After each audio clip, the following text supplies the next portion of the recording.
Kita membaca kitab suci dari Injil Yohanes pasal yang ke-17. Injil Yohanes pasal yang ke-17 kita akan membaca bersama-sama dari ayat ke-20 dan seterusnya. Injil Yohanes pasal ke-17 ayat ke-20 dan selanjutnya.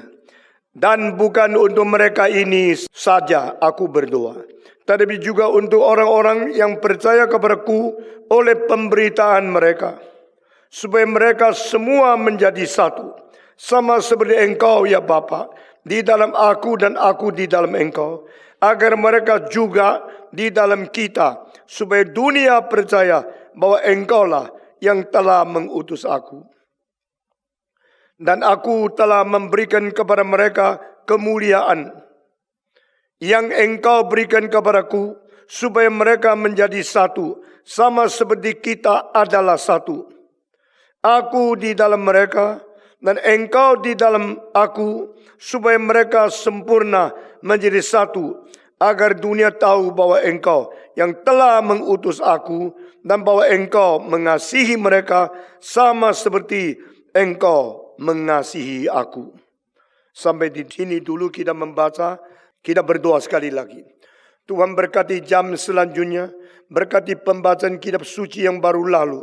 Kami berdoa kiranya Roh-Mu yang kudus, yang telah mengwahyukan kebenaran melalui Rasul Yohanes yang Kau kasihi, hari ini juga membongkar hati kami, membuka telinga kami, dan mengisi batin kami dengan firman-Mu yang hidup, sehingga pengertian dan kesadaran atas kebenaran yang kami dengar akan memupuk dan membangun iman kami di dalam Tuhan. Dengar doa kami yang kami panjatkan dalam nama Yesus Kristus, penebus dan juru selamat kami satu-satunya. Amin. Saudara-saudara, kita telah membicarakan bedanya ayat 9 dan ayat ke-20. Di dalam ayat 9, Yesus berkata, aku berdoa bagi mereka, tetapi tidak berdoa bagi dunia. Ayat 20, aku berdoa bagi mereka, dan juga berdoa bagi mereka yang akan percaya kepadaku melalui pemberitaan firman mereka, murid-muridku ini. Saudara-saudara, di sini kita melihat satu ekspansi. Yesus bukan hanya mengasihi orang sejaman dia, yang dimiliki oleh dia. Di dalam fase 13 ayat 1 dikatakan, Yesus mengetahui hari dia di dunia sudah sisa sedikit. Maka dia mengasihi mereka, yaitu yang dimiliki oleh dia. Mereka dikasihi sampai kesudahan. Cinta yang tuntas, cinta yang paling mendalam, Yesus mau berikan kepada orang-orang yang dimiliki dia. Siapakah orang yang dimiliki oleh Yesus Kristus? Yaitu orang yang ditakdirkan sebelum dunia diciptakan. Orang dipilih di dalam Yesus Kristus sebelum segala diciptakan. Yang akan diberikan kepada Yesus Kristus pada waktu sejarah berlangsung. Yesus inkarnasi, mati, bangkit, naik surga, dan akan kembali lagi, yang sudah menggenapi rencana keselamatan. Barang siapa yang percaya di dalam diri Kristus, yang menyerahkan nyawanya, yang telah memberikan darahnya dan mati di atas kayu salib. Barang siapa yang percaya Yesus Kristus, mereka akan tergabung di dalam kaum pilihan yang ditakdirkan oleh Tuhan sebelum dunia diciptakan. Nah, orang-orang ini akan diberikan Allah Bapa kepada Allah Anak sebagai pusaka yang kekal. Seperti apa yang dicantumkan di dalam Mazmur pasal kedua. Engkau anakku, hari ini aku melahirkan engkau.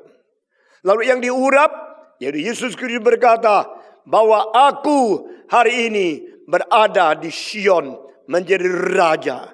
Dan Allah berkata, mintalah kepadaku, aku akan memberikan bangsa-bangsa sebagai warisanmu, ujung bumi sebagai pusakamu. Apakah artinya ini? Berarti Tuhan Allah akan memberikan bangsa-bangsa dari seluruh benua, seluruh dunia, orang-orang kepada Yesus Kristus sebagai milik dia selama-lamanya. Saudara-saudara, jangan lupa, saya sudah berkata berkali-kali, seluruh alam semesta hanya satu fokus. Dan fokus itu adalah bumi ini. Bukan Mars, bukan Mercury, bukan matahari, bukan planet-planet di dalam galaksi atau di dalam universe yang lain yang beratus-ratus miliar juta. Semua bukan fokus. Fokus satu-satunya adalah bumi yang kecil ini. Matahari lebih besar 1.300.000 kali dari bumi yang kita huni di sini. Tapi itu hanya bercahaya, tidak ada arti lain. Mempunyai kebesaran, tidak ada makna khusus. Karena itu dicipta dengan satu fungsi, menerangi bumi. Matahari mempunyai cahaya yang boleh bersinar kepada segala sudut. Ribuan radiasi keluar, tidak gunanya. Itu semua diboroskan oleh Tuhan untuk mencapai fokus kehendak, yaitu bumi ini mendapatkan panas daripada Dia. Saudara-saudara, cahaya yang pergi ke Mars, pergi ke Mercury, ke Pluto, pergi ke semua Neptuna dan semua tempat yang lain, tidak mempunyai kehendak apa dari Tuhan Allah. Tapi di sini, di bumi adalah manusia yang dicipta oleh Tuhan menurut peta dan teladan Allah. Di sini, di bumi adalah manusia yang ditebus oleh Yesus Kristus sudah menjadi anak-anak Allah. Dan inilah orang yang memerlukan matahari, memerlukan hidup, memerlukan anugerah umum, dan sekaligus memimpin kita dari anugerah umum menuju kepada anugerah khusus, yaitu keselamatan. Barang siapa yang hidup di dunia sampai mati belum kenal Yesus, sia-sia hidup di dalam dunia. Barang siapa yang menikmati segala sesuatu dari sayur, dari nasi, dari daging, dari udara, dari segala sesuatu yang diberikan oleh Tuhan, tapi tidak mengenal Yesus Kristus, sia-sia hidup di dalam dunia. Karena dia akan pergi memisahkan diri dengan Tuhan Allah, hidup di dalam neraka untuk selama-lamanya. Hanyalah manusia yang ditebus, yang kenal Tuhan, itulah manusia yang menjadi fokus di atas bumi.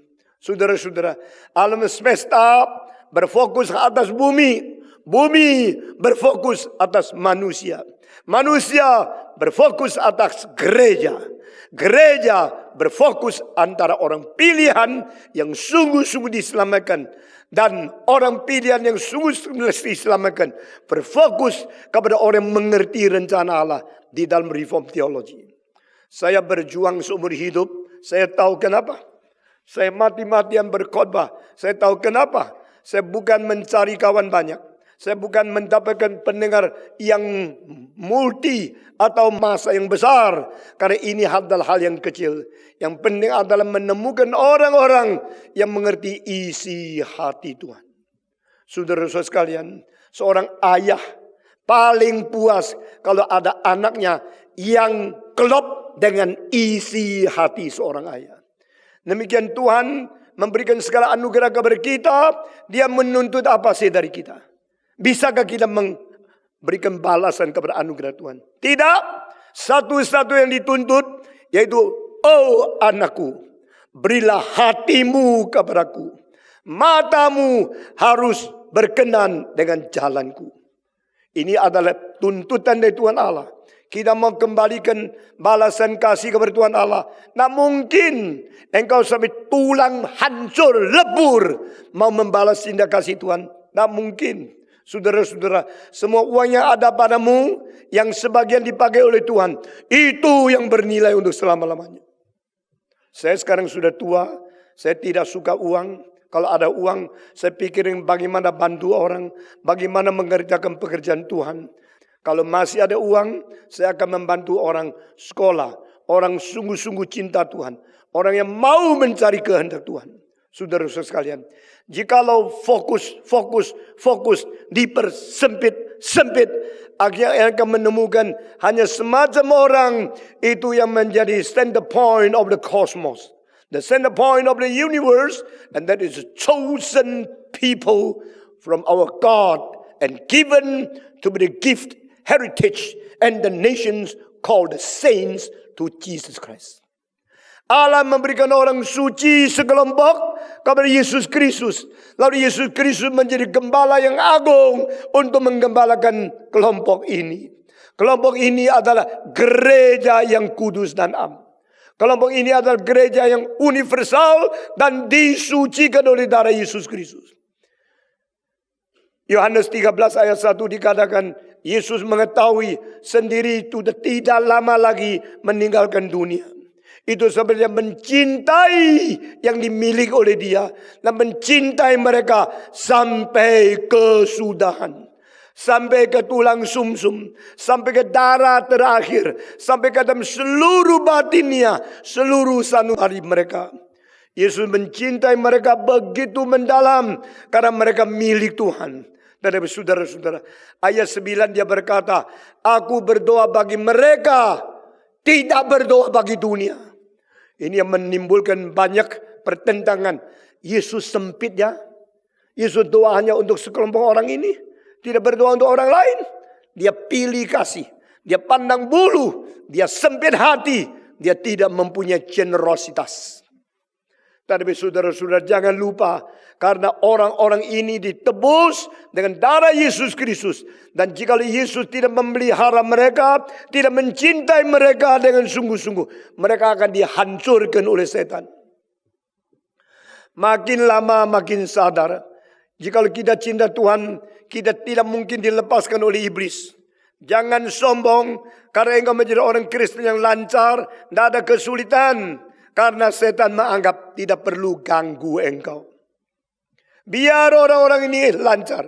Biar orang-orang ini lapang. Jalan saya sendiri. Tidak usah diganggu. Setan tidak mungkin mengganggu orang Kristen yang biasa. Setan akan mencari orang yang mencintai Tuhan. Yang mati-mati yang bekerja bagi Tuhan. Lalu dihancurkan. Paling baik menghancurkan nama baiknya. Supaya dia tidak bisa dipakai Tuhan lagi. Dan semua akan mentertawakan dia. Saudara-saudara, waktu saya muda, saya sudah mengerti teori ini. Sudah tahu hal ini. Dan saya pernah khotbah di Surabaya. Jika engkau makin cinta Tuhan, pukulan, serangan dari setan akan makin besar. Akhirnya ada orang dengar khotbah saya, dia mendapatkan tafsiran yang salah. Dia menjawab, kalau begini jangan terlalu cinta Tuhan. Supaya tidak diserang oleh setan. Kalau terlalu cinta Tuhan, itu bahaya. Saudara-saudara, setan tidak mungkin menyerang orang-orang yang tidak mencintai Tuhan. Biar mereka jalan lancar. Karena orang seperti itu, sedikit serangan pun sudah jatuh. Mereka sudah tidak mungkin bangun. Tetapi Tuhan mau menciptakan dan mau membentuk semacam manusia yang cinta Tuhan sampai mendalam sekali. Dan inilah orang-orang yang paling dibenci oleh iblis. Inilah orang-orang yang paling dibenci oleh dunia. Maka Yesus berkata, I pray for them. Please do not deliver them out from the world, but deliver them from that evil one. Saudara-saudara, janganlah melepaskan mereka dari dunia. Janganlah membiarkan mereka tidak ada kesempatan. Tapi biar mereka tetap di dunia, jangan memimpin mereka keluar dari dunia. Biar mereka dipimpin keluar daripada serangan si jahat itu. Kadang-kadang saya pikir mestinya saya sudah meninggal. Kenapa saya masih hidup di dalam dunia? Saya hidup di dalam dunia begitu capek, begitu lelah, lebih letih lesu daripada semua pendeta yang lain. Tapi saya tahu itu kehendak Tuhan supaya saya tetap ada di dunia mengerjakan hal-hal yang sulit dikerjakan oleh orang lain. Pada waktu saya masa tua, saya mengambil keputusan keliling kota-kota paling kecil. Tetapi Tuhan menyatakan keheranan. Justru pendengar paling banyak.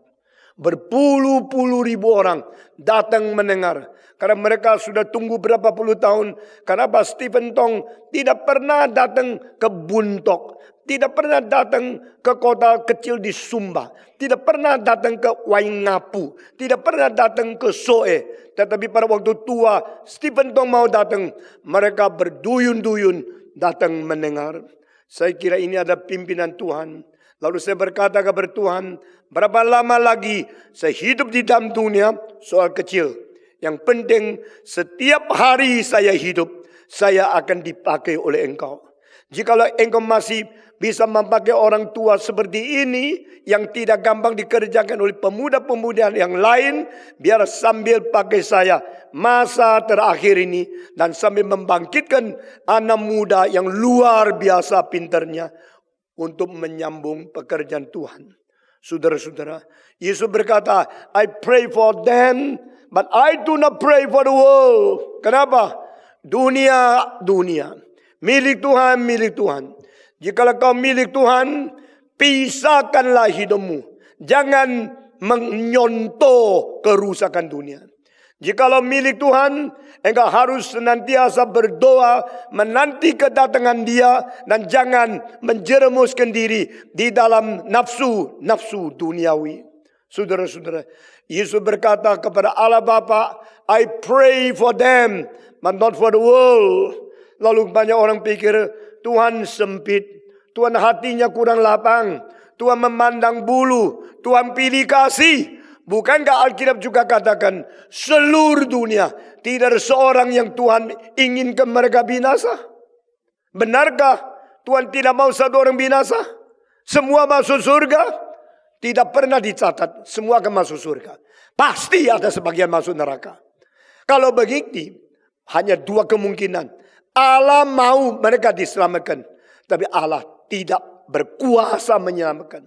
Allah ingin mereka diselamatkan, keinginan Allah tidak pernah tercapai. Di dalam hal ini, secara logika kita masuk ke dalam satu konklusi, Allah yang maha kuasa harus diragukan. Dia kalau maha kuasa, tapi tidak mencapai keinginannya, berarti apa yang dia rencanakan tidak jadi. Dia mau semua diselamatkan, ternyata tidak. Makin lama mengabari Injil, makin banyak orang masuk neraka. Saudara kalau tidak mau melihat fakta, cuma mau debat saja, saudara seorang sofis yang tidak mengenal kebenaran dan tidak bijaksana. Saudara-saudara, zaman Yesus di dunia, seluruh dunia mungkin tidak sampai 20 juta manusia. Sekarang dunia mempunyai lebih daripada 7 miliar manusia.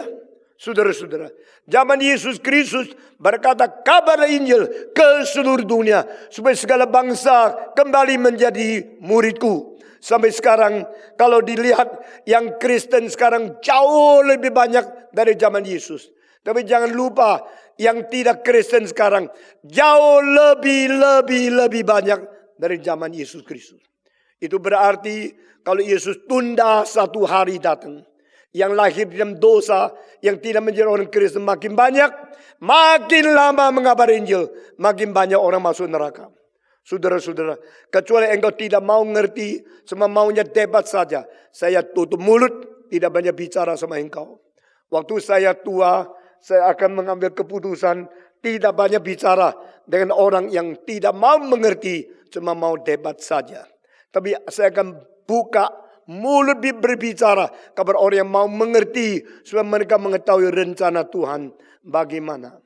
Hanya kaum pilihan yang akhirnya berjumpa dengan Tuhan di surga, bukan semua orang.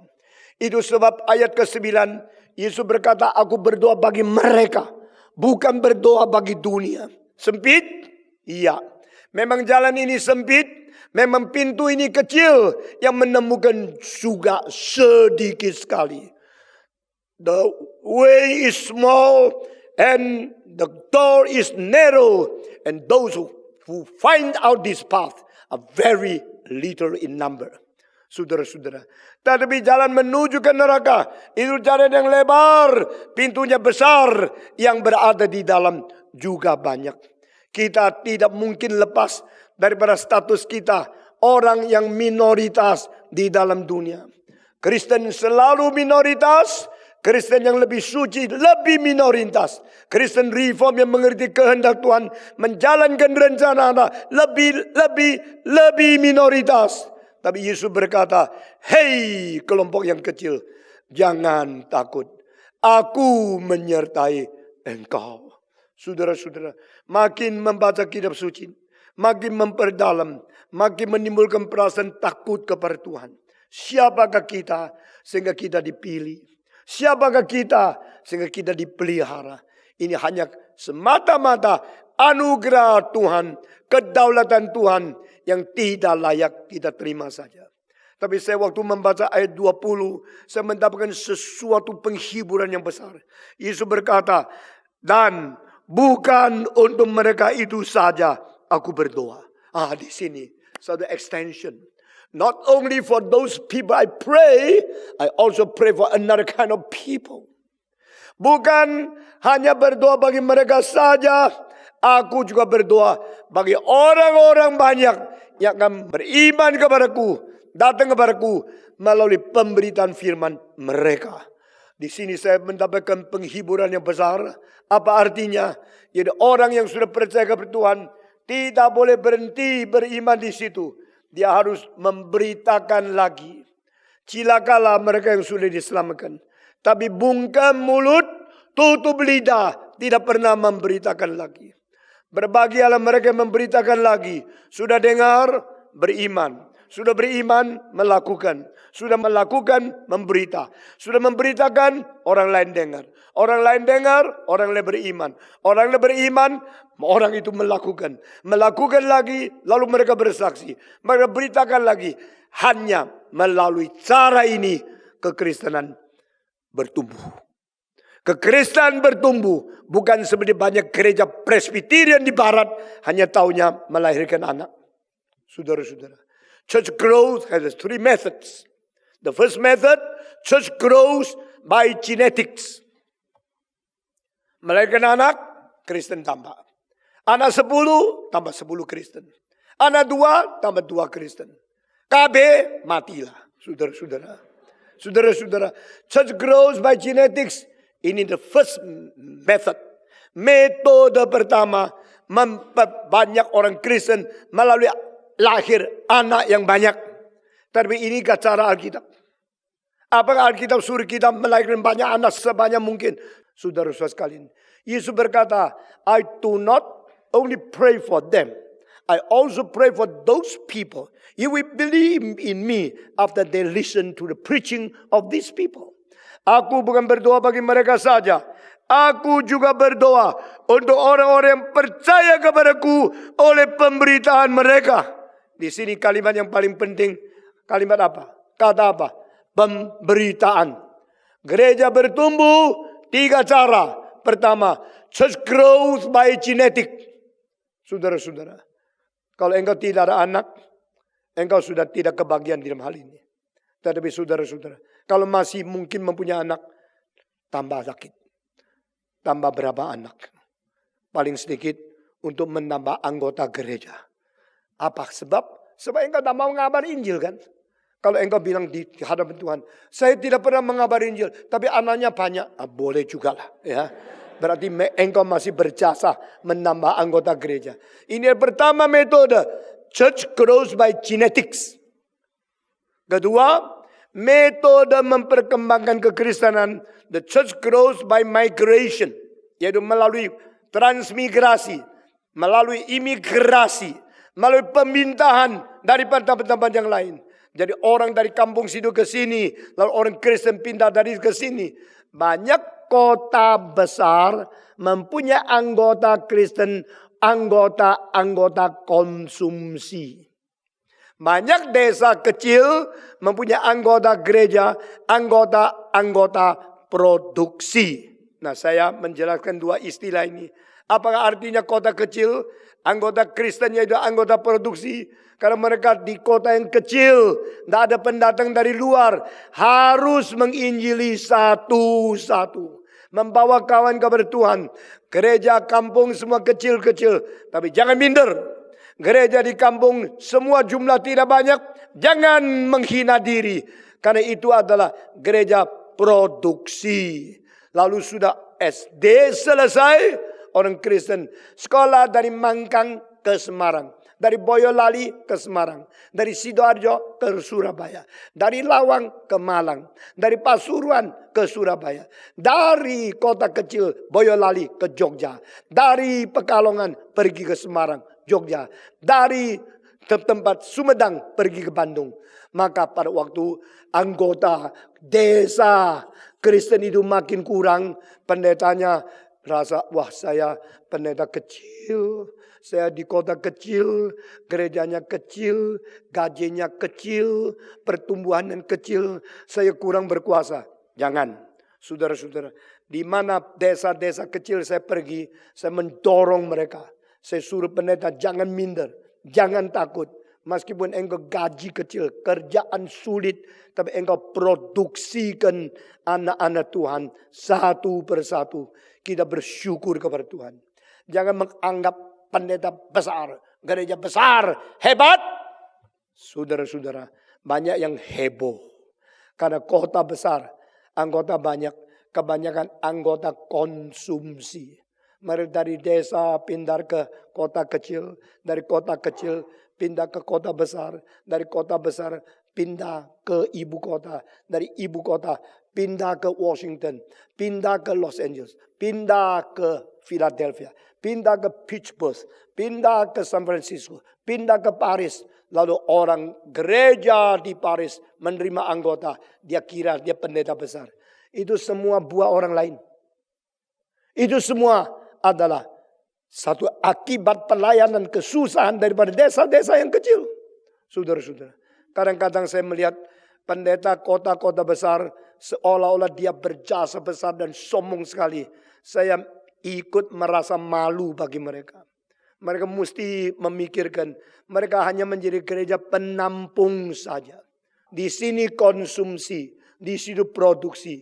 Siapa lebih mencintai Tuhan? Siapa lebih berkenan di mata Tuhan? Jangan nilai dengan mata melihat gejala fenomena. Melihat daripada kacamata Tuhan, baru engkau mengetahui. Yang tabur, jangan sedih. Yang tuai, jangan senang. Karena yang tabur dengan air mata, Tuhan melihat. Yang tuai gembira, Tuhan kadang-kadang tidak menikmati.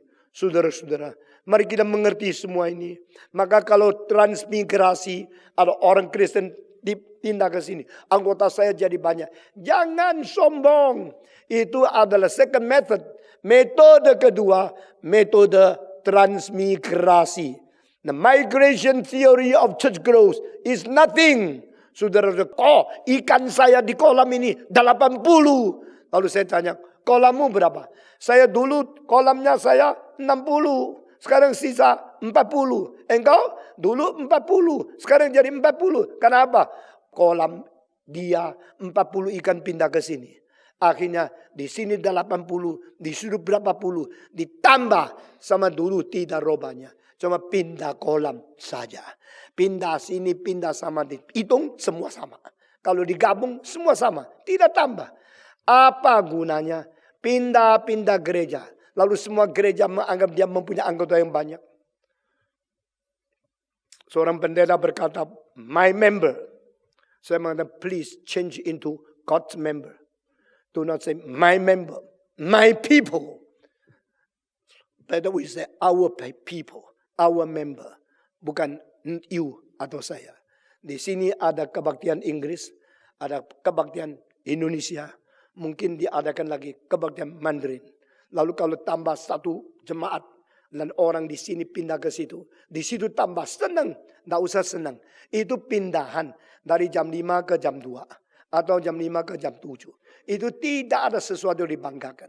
They come to you only because they change their address. Hanya pindah alamat saja. Pengertian seperti ini bikin engkau punya rohani hidup. Jangan terikat dengan kekakuan. Puji Tuhan saya sudah tambah. Tambahan itu dari migrasi saja. Ini ada kedua. Tetapi gereja bertumbuh melalui metode ketiga. Apa itu metode ketiga? Pertama, sudah lupa. Pertama, genetik. Kedua, migration. Ketiga, evangelization. Mengabar Injil satu persatu. Sebab akhirnya mereka menjadi orang Kristen. Memimpin satu persatu. Sampai mereka datang kepada Tuhan. Memberitakan firman. Merubah pikiran. Merombak semua kubu yang salah. Membangun firman Tuhan. Sebagai teologi yang benar. Lalu akhirnya mereka mengatakan, saya mau menjadi orang Kristen. Inilah cara satu-satunya. Yang disodorkan di Alkitab. Alkitab tidak mengatakan silakan lahir 20 anak supaya orang Kristen bertambah. Alkitab tidak mengatakan pindah sini, pindah situ supaya gereja di situ lebih banyak. Alkitab mengatakan pergilah ke seluruh dunia, kabarkan Injil, jadikan segala bangsa muridku. Always right. Alkitab tak pernah salah. Alkitab selalu memberikan jawaban yang terbaik dan memberikan fondasi yang paling benar untuk gereja bertumbuh. Kabarkan Injil, kabarkan Injil ke segala bangsa, ke seluruh dunia. Jadikan segala bangsa muridku. Tuturkan kepada mereka apa yang harus dipelajari mereka untuk menjadi muridku. Saudara-saudara, what I told you, you teach them, you discipline them, you train them. They can become my disciples. Menjadi murid aku. Saudara-saudara, nah di sini Yesus berdoa untuk kelompok kedua. I do not only pray for this group only, but I pray for those who will believe in me through hearing to the preaching of these people. Melalui pemberitaan orang-orang ini, kalau mereka sudah dengar, percaya kabarku, aku juga berdoa bagi mereka. Sekarang saya tanya, kelompok kedua ini sudah ada belum? Sudah ada belum? Belum ada. Kelompok pertama sudah ada belum? Sudah ada. Kelompok pertama yaitu Petrus, Yakobus, Yohanes, dan semua murid Yesus. Ini kelompok pertama. Lalu Yesus akan memberikan utusan kepada mereka. Pergi ke seluruh dunia. Lalu mereka pergi ke Ethiopia, Mesir, Babilonia, pergi ke Roma, pergi ke Spanyol, pergi ke Turki, pergi ke Asia Minor, pergi ke semua daerah. Dan semua daerah ada orang Kristen tidak? Belum. Akan ada orang Kristen? Akan. Melalui apa? Melalui mendengar Injil. Injil tentang apa? Tentang Yesus Kristus. Melalui siapa? Melalui pemberitaan orang-orang ini. Jadi kalau Petrus pergi, Yohanes pergi, Bartolomeo pergi, Nathaniel pergi, lalu Petrus pergi, semua pergi mengabari Injil. Lalu mereka mengalami kesulitan. Tidak ada pekabaran Injil tidak bentur dengan kebudayaan lokal. Saudara-saudara, orang Yahudi mengabari Injil kepada Greka. Pakai pakaian Yahudi tetapi bahasa belajar Greka. Lalu orang Greka pakai bahasa Greka, belajar bahasa Roma. Pergi khotbah kepada Roma, lalu pakai pakaian Greka, pakai bahasa Roma. Orang Roma pergi pakai pakaian orang lain, bahasa orang lain untuk meneruskan penginjilan. Orang Inggris datang ke Tiongkok, mereka waktu abad ke-19 masuk ke dalam kampung Tiongkok, rambutnya rambut Tiongkok. Waktu itu rambut Tiongkok bagaimana? Laki-laki ada kuncir satu, kalau dua perempuan. Kalau satu sampai di sini panjangnya, dicancang gini kuncir. Nah orang Inggris ikut itu ginian. Nah rambutnya kuning, tapi kuncirnya panjang. Nah, waktu jalan di kampung-kampung, anak-anak bilang, siapa ini? Rambutnya kuning, warna emas, bagus ya. Dilihat, oh setan luar negeri. Saudara-saudara.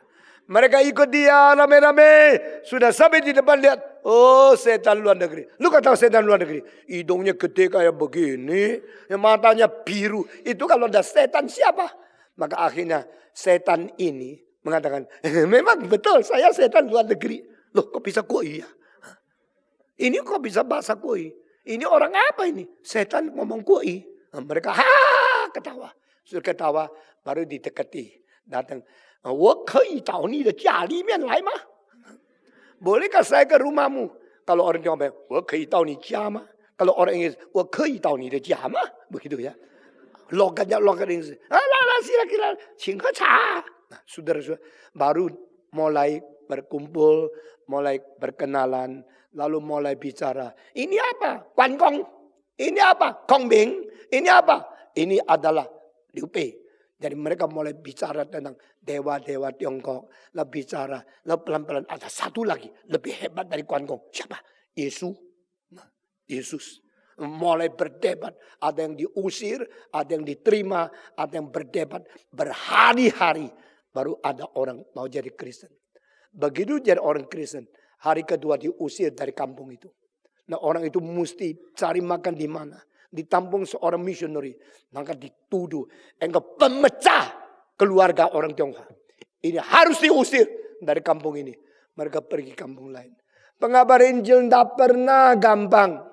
Pengabar Injil tidak pernah tidak menimbulkan konflik. Pengabar Injil tidak mungkin tidak mendatangkan penganiaya. Dan justru cara inilah Injil bekerja. Keluarga saya, keluarga menyembah leluhur. Dari generasi-generasi beratus-ratus generasi, semua pai-pai sama nenek moyang. Di dalam rumah kita ada tempat sembahyang, tempat nenek moyang. Dan di atasnya ada satu figura. Dan di dalamnya ada 3 huruf. San Xiao Tang. Roma, orang berbakti kepada orang tua. 3 generasi. Ini tulisan dikirim dari mana? Dari istana Beijing. Karena papa saya dan engkongnya mempunyai begitu ibadat dan cinta kepada orang tua. Sampai kabarnya sampai di istana di Beijing. Qing dinasti. Lalu kirim satu figura. Taruh di rumah saya. Yang 3 susun 14 kamar di Tiongkok. Waktu saya kecil masih lihat huruf itu. Nah orang rumah seperti gini. Kok bisa jadi Kristen? Kenapa keluarga gini bisa menghasilkan 5 pendeta? Karena ada seorang tua datang mengabarkan Injil. Bilang sama mama saya, tolong harap engkau bisa percaya Tuhan Yesus. Apa itu Yesus? Saya punya dewa saya. Kita percaya Kuan Kong Beng. Kita percaya Konfusius. Tidak usah. Itu kan Yesus kan dewanya orang Barat. Kita orang Tionghoa ada dewa sendiri. Dia kabar Injil. Bapak tidak mau dengar. Mama cuma bilang, oke, ngomong-ngomong. Saya dengar lagi, coba-coba. Saya dengar akhirnya lama. Dia mengatakan, terima kasihlah. Tidak cocoklah. Saya orang Cina. Saya agama Cina. Kamu orang Cina. Sudah agama Barat. Tidak usah datang. Diusir. Saudara-saudara. Setelah diusir, dia datang lagi. Sudah diusir, datang lagi. Akhirnya dia tidak datang lagi. Karena sudah tidak ada muka. Engkau percaya engkau punya. Saya percaya saya punya. Tak usah ganggu lagi agama saya. Berapa bulan kemudian. Kakak saya yang masih kecil. Waktu itu masih umur berapa. Sakit panas 24 hari. Panas yang dah turun-turun. Lalu kita pergi cari dokter. Saya punya engkong. Mempunyai rumah apotek. Toko apotek Cina yang besar sekali. Saya waktu kecil selalu pergi ambil kancau, kayu manis. Makan-makan tidak usah bayar kok. Saya waktu masih kecil pulang dari sekolah. Selalu mampir apotek cari itu kayu manis untuk makan. Enak sekali. Nah saudara-saudara. Dengan obat yang kita miliki semua. Tidak sembuh. Dokter yang paling pintar pun tidak sembuh. Sampai ada 28 hari. Masih panas sekali. Mendadak ada satu orang tua muncul lagi. Orang tua itu mengatakan, bolehkah saya doakan anakmu? Baru pada hari itu mama saya mulai melemeskan hatinya. Melembutkan hatinya. Oke, silakan doakan. Lalu orang itu doa, Tuhan Yesus kalau mau sembuhkan anak kecil yang kasihan ini. Sudah panas 28 hari. Ngomong tak habis-habis. Mama saya tidak tahan. Buka lihat dia belum selesai. Tutup lagi. Ngomong terus lagi. Buka lagi. Belum selesai. Tutup lagi. Takut bersalah sama Tuhan Yesus. Nah saudara-saudara. Ketiga kali sudah berhenti. Dia tidak tahu. Waktu dia buka. Sudah lama berhenti. Saudara-saudara. Dan malam itu. Panasnya langsung turun. Bayi ini. Anak ini. Sama sekali sembuh. Baru mau menerima Yesus. Baru mau coba pergi ke gereja. Lalu minta izin. Papa saya bilang, cobalah. Mau ke gereja. Toh anak ini mestinya mati kan. Dokter semua tidak bisa menyembuhkan. Obat semua tidak mampan. Tapi melalui doa orang tua itu. Kok bisa sembuh. Ya sudah. Biar ke gereja. Dia ke gereja. Sudah ke gereja. Minggu ke depannya. Bawa anak-anak ke gereja. Anak-anak ke gereja. Pulang nyanyi. Yesus,我知道因为圣经告诉我. Papa saya heran. Apa-apa kok nyanyi ya. Padahal papa saya tidak pernah ngerti musik. Tidak pernah bisa nyanyi. Lalu dia bilang, sini nyanyi. Papa mau dengar. Itu yang nyanyi adalah bukan Stephen Tong. Stephen terlalu kecil. Itu Caleb Tong. Yesus, apa sih nyanyi? Coba. Ini loh. So, mi, le, mi, so. Papa saya bilang, apa? 5, 3, 3, 5. 3, 2, 3, 5, 5. Coba baca lagi. So, mi, le, mi, so. Ini kan 5, 3, 3, 2. Kok jadi so, mi, le? Papa saya tercengang. Baru dengar dia nyanyi. Akhirnya papa bilang, lumayan juga ya. Orang Kristen bisa nyanyi ya. Anak-anak di rumah saya semuanya nangis, teriak. Sekarang suka ke gereja nyanyi. Oke, coba dia juga ke gereja. Ya ke gereja 1 tahun. Dia meninggal dunia. Keluarga ini menjadi orang Kristen. Saudara-saudara, waktu mama saya ke gereja 1 tahun, papa saya meninggal dunia. Semua kawannya bilang, buat apa lu percaya Yesus? Lu percaya Yesus, masih ada suami. Sudah percaya Yesus, suami mati. Sudahlah, buang Yesus, kembali Kuan Kong. Mama saya berdoa, Tuhan beri aku iman yang kuat. Aku tidak akan digoncang siapa. Alkitab mengatakan dia sudah pintar dan rajin baca kitab suci. Itu sebab semua orang Kristen, baru Kristen, pintar, rajin baca kitab suci. Saya sayang sekali. Dia mengatakan, kitab suci mengatakan, engkau bapa anak-anak yatim piatu. Engkau pembela janda-janda yang muda. Sekarang saya umur 33, 8 anak. Saya harus sandar sama siapa? Sandar kepada engkau ya Tuhan. Engkau pembela janda. Engkau Bapa yatim piatu. Jadilah ayah daripada anak-anak saya yang banyak ini. Saudara-saudara. Injil dikabarkan lalu pasti ada orang percaya. Injil dikabarkan pasti ada orang percaya. Ini janji daripada Tuhan. Tuhan berkata kepada Paulus. Jangan takut. Kabarkan saja Injil. Karena di Korintus banyak umatku berada sekarang di dalam kota ini.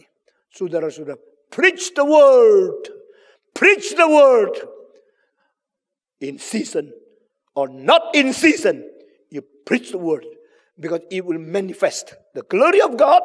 And will cause people to believe in Jesus Christ. You harus mengabarkan Injil. Yesus berkata, aku bukan berdoa bagi mereka saja. Aku juga berdoa bagi orang-orang yang akan percaya kepadaku. Setelah mereka mendengarkan pemberitaan dari orang-orang ini. Saya akan tanya kepada engkau. Sudah berapa banyak engkau kabarkan? Sudah berapa banyak kesempatan engkau memberitakan firman? Sudah mendekati berapa banyak jiwa engkau memperkenalkan Kristus kepada mereka? Sudah berapa banyak buah yang engkau bawa kembali kepada Tuhan? Orang yang paling saya hargai di dunia adalah orang yang mengabar Injil. Orang yang memberitakan firman. Orang membawa kembali orang-orang berdosa kepada Tuhan. Saudara-saudara, yang lain saya tidak anggap penting. Orang kaya banyak, tapi tak ada kekayaan yang bisa dibawa. Orang pangkat, kuasa tinggi. Tak ada kuasa yang bisa dibawa. Orang mempunyai kemewahan, mempunyai rumah banyak, percuma. Waktu masuk kuburan, rumahnya tidak ikut masuk. Tapi orang yang mengabar Injil, berbuah banyak, memberitakan firman. Nanti buah-buah penginjilan akan ikut dia mempaparkan di hadapan Tuhan Allah. These are my fruits, oh my Father. I thank you for giving me the power, wisdom, love, faith, and the courage to preach your gospel. And now I bear all these fruits to bring to you for your glory. May you receive these people. Tuhan mengatakan, I will keep them forever and ever. Saudara-saudara, semua tidak bisa dibawa. Yang dibawa adalah mereka yang beriman kepada Yesus melalui pemberitaan firman kita. Yesus berkata, saya bukan hanya berdoa bagi mereka. Saya juga berdoa bagi orang-orang yang percaya kepada aku. Karena mereka mendengarkan pemberitaan dari orang-orang ini. Apakah orang-orang memberita termasuk engkau dan saya? Kiranya Tuhan memakai kita, memberkati, menggerakkan kita. Mari kita berdoa. Bapa di dalam surga, saya berterima kasih karena Engkau sudah menyelamatkan saya dan Engkau tidak berhenti di sini. Engkau mau pakai saya untuk memberitakan Injil kepada orang lain supaya banyak orang ikut saya menerima Tuhan Yesus, menerima pengampunan, menerima hidup yang baru, menjadi anak Tuhan yang sejati. Tuhan beri kuasa kepadaku, bijaksana kepadaku, beri kepadaku keberanian, iman, dan cinta kasih, boleh menyampaikan firman untuk memberitakan Injil kepada orang lain. Terimalah doa saya, urapilah bibir saya, pakailah hidup saya menjadi anak Tuhan yang banyak berbuah. Dalam nama Yesus Kristus, penebus dan juru selamat yang hidup. Amin.